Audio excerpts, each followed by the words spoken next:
It could have been here. You know they mate for life, said Mary.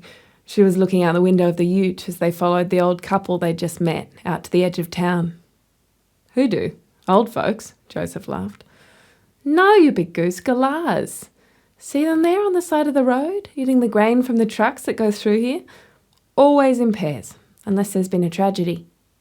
A bird tragedy? Don't be cruel, it's romantic. Yeah, I guess so, Joseph replied. He found it best to agree with Mary at the moment. She was pregnant, away from home, uncomfortable, and doing her best not to cry. He reached across, took her hand and squeezed gently. I reckon we must be a couple of galahs then. The perfect engagement he had planned hadn't exactly worked out that way. To be fair, when he'd gone to meet her parents to ask if it was okay to marry their 15-year-old daughter, Joseph hadn't really been expecting a positive response. Is she pregnant? Her father had asked, cutting straight to the chase. Dad! Mary had been livid. Joseph had tried to calm things down. No, of course not. We're in love.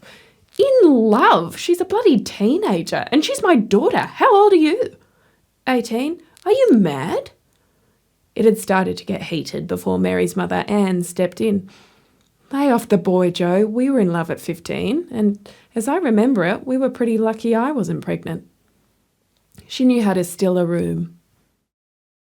Mary's always known what she wants. She wants him. It's obvious he loves her, or he wouldn't be risking his life talking to you, would he?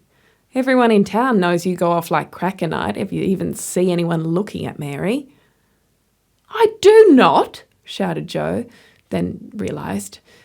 He mumbled, I don't know what you're talking about. Why make them wait, love? You've known Joseph for years. We all have, Anne said. He's a good boy.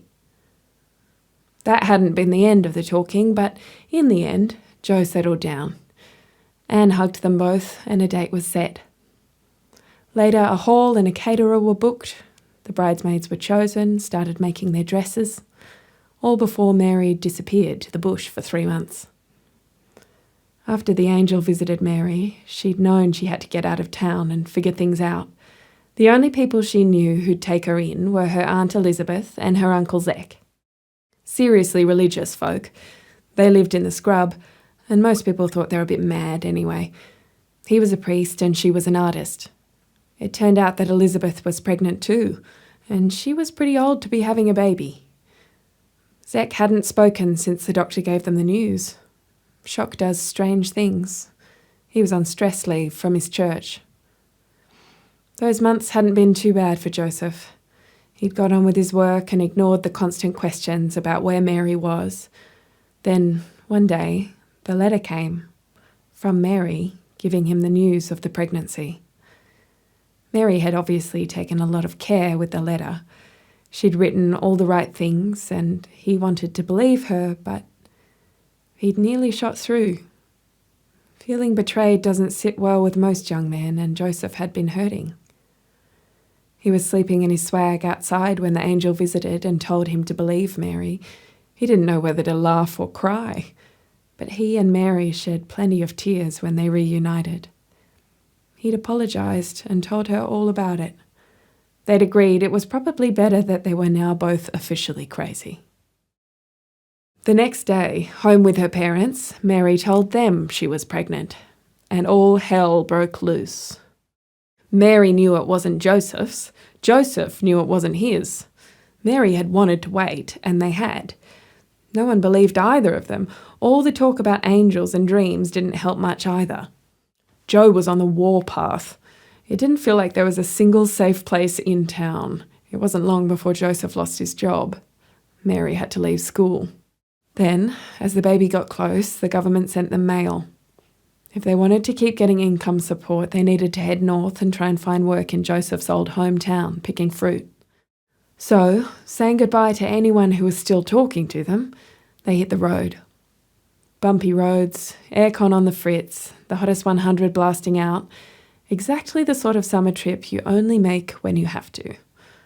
Certainly not when you're about to have a baby and your whole world has just fallen apart. When they got there, because the authorities had sent the same email to about 1,000 people, there wasn't a spare room in the whole town. By about 8 at night, having knocked on 100 doors, and with Mary starting to make strange noises, Joseph was just about ready to tell his angel exactly where to stick his good news. The old farming couple who found them sweating and worrying in the ute were literally a godsend. They tapped on the window.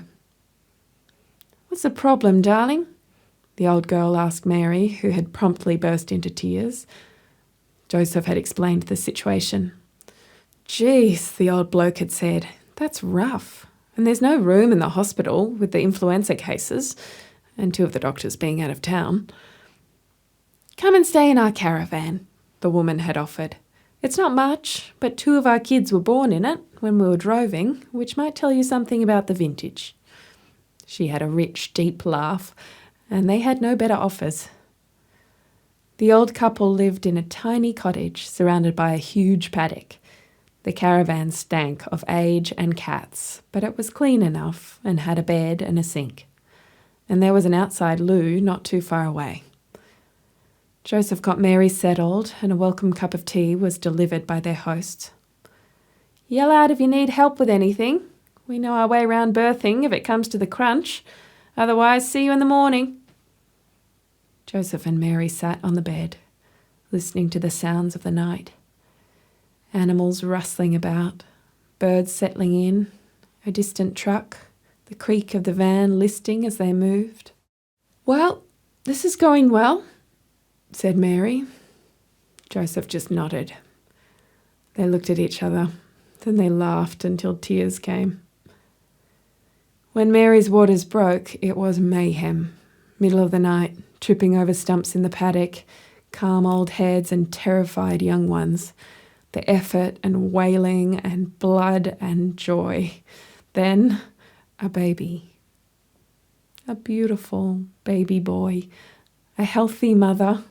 A gobsmacked father. A 30-year-old whiskey dragged from a cupboard, open to toast the moment. A spot in time that changes everything. It was only about an hour before the drovers and the backpackers and the migrant workers started to arrive. "We saw the fireworks," they said, and no one had the energy to ask what they meant. "Thought there was a party on. Someone said we should come and see." They were sunburnt and tired. They were also kind. They held the baby and helped wash the linen clean. One was a mother who had watched her kids die in a foreign land before escaping in a boat with nothing to her name. She just sat with Mary and wept and laughed and spoke softly in broken English about what this child would mean for them. People brought their dogs, who licked the baby's feet.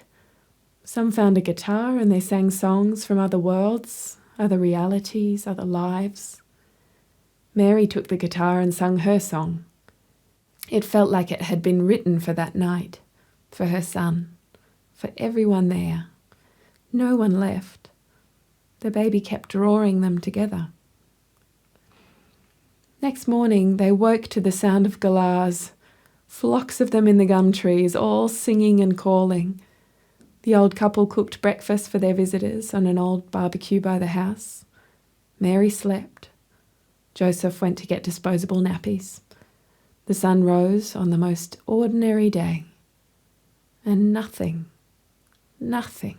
was ever the same again.